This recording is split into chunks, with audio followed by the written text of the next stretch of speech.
I just want to share some things with you about time. Okay. Okay. Luke chapter 4 and verse 5. And he led him up and showed him all the kingdoms of the world in a moment of time. The first thing is, he led Jesus up. Who's this? This is the enemy, the adversary, Satan. He took Jesus and led him up. He led him up and showed him all the kingdoms of the world in a moment of time. Now, firstly, how did he show Jesus all the kingdoms of the world from a mountaintop? I mean, that doesn't make sense, right? Think about it. Which mountain is there that can see the other side of the world? There is no mountain. You can't. This is not talking about a physical mountain. He led Jesus up onto a mountain. A mountain in the spirit is talking about a high place of dominion from which you rule over the kingdoms that have been given to you, or kingdoms that you are governor over. Now, the enemy had received the kingdoms of the world from Adam and Eve, and he was ruling through Adam and Eve, through man, all the kingdoms of the world. So he said, it has been given to me, and I will give it to you if you bow down to me. That's what he told Jesus. He tried to get Jesus also into the same boat as Adam and Eve.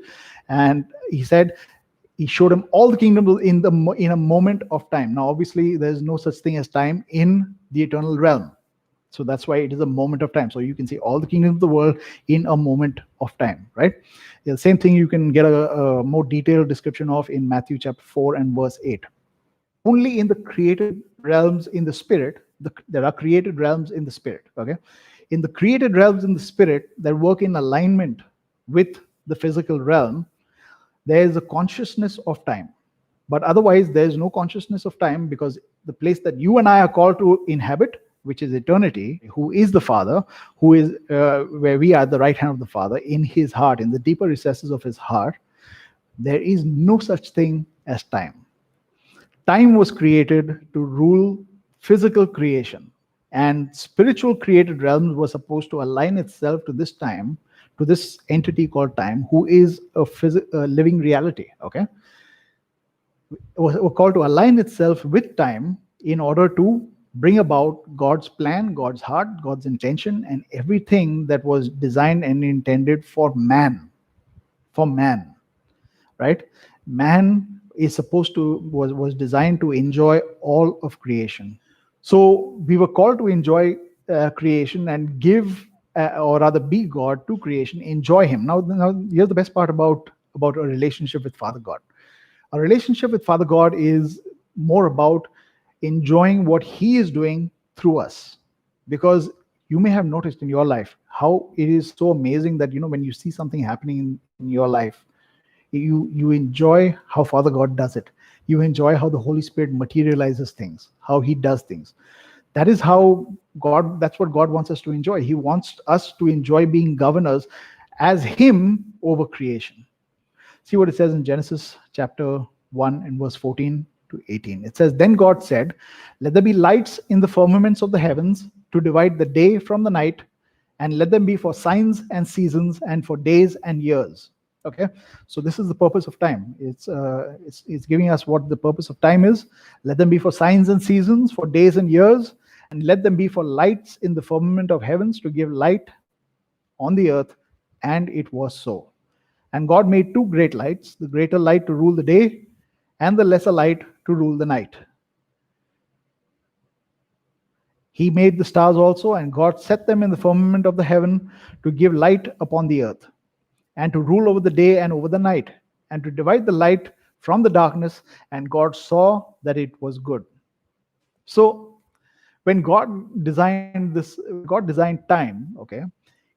Time was supposed to manifest through the instruments that he created, that like the sun and the moon and the stars, and time would work in alignment with the instruments created and manifest himself, right? So you may have noticed that in your dreams you see symbols, and you see objects, you see things that require some sort of an interpretation. Let's say, for example, you have a dream of a tree. What does the tree generally symbolize? When God gave Nebuchadnezzar a dream of a tree, there was this big tree in the field, and it was really tall, and the birds of the air kind of nested in it. The animals took shelter under it, and that was the dream. And one fine day, somebody came and cut down that tree. So what did that really mean? The tree, by interpretation, represented him and his kingship. So a leader in a dream would be represented probably by a tree, or probably a big mountain or something like that. And the interpretation of that simply means that when you see something like this in the heavenly realms, it has some sort of an interpretation that manifests in a way that we need to understand these realities. Now, it's not complicated. God does not complicate and confuse us. Okay, He does not intend to do that, because He's not the author of confusion, and He does not want us to sit and do a dream interpretation all the time, and kind of like get all psyched with these types and symbols. He wants us to understand Him, His heart, right? So if you don't get the interpretation of dreams or anything, it's fine. Time manifests itself through signs and seasons and things like that. So the manifestation of time takes place through the physical reality, the physical creation that takes place.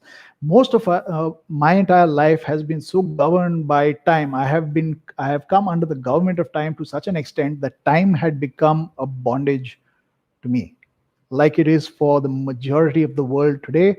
So many people are in the bondage of time that everything is an urgency, everything is a deadline, everything is some sort of, it's like you've got to do it now. And we lose sleep over it. We lose so much. Most of us don't even sleep. Why? Because we need to be getting stuff done. Now, time is good. It's not a bad thing. Time was not designed to govern us. Time was designed to work in oneness with us, to be governed by us, so that it can be governed and told what to do. Everything revolves around how God does things, but we can come into alignment of what God does and how God does things just by coming into oneness and in alignment with His heart.